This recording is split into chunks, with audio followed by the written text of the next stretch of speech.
BCS গাণিতিক যুক্তি। প্রশ্ন 10। 6% হারে 9 মাসে 10,000 টাকার উপর সুদ কত হবে? ক 500 টাকা, খ 600 টাকা, গ 450 টাকা, ঘ 650 টাকা। সূত্র 26তম বিসিএস।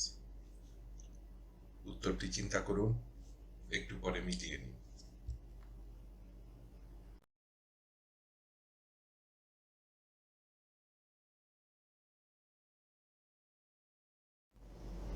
সঠিক উত্তর গ 450 টাকা। ব্যাখ্যা: 100 টাকার 12 মাসের সুদ সমান 6 টাকা। 100 টাকার 1 মাসের সুদ সমান 6/12 টাকা।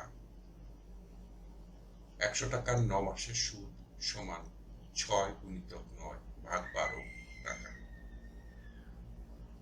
1 টাকার 9 মাসের সুদ সমান 6×9/12 টাকা।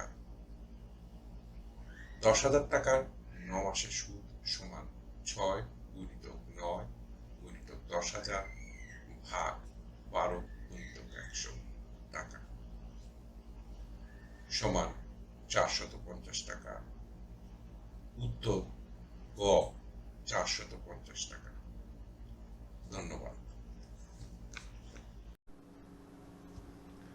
টিউটোরিয়াল দেখার জন্য আপনাকে ধন্যবাদ। আপনার যদি কোনো প্রশ্ন থাকে তবে আমাদেরকে rhkstorecouk@gmail.com ইমেইল করুন বা মন্তব্য বিভাগে লিখুন। আমাদেরকে অনুপ্রাণিত করার জন্য সাবস্ক্রাইব করুন, থামস আপ দিন বা লাইক দিন। আপনার বন্ধুদের সাথে শেয়ার করুন এবং নতুন টিউটোরিয়াল পেতে বেল আইকন টিপতে ভুলবেন না।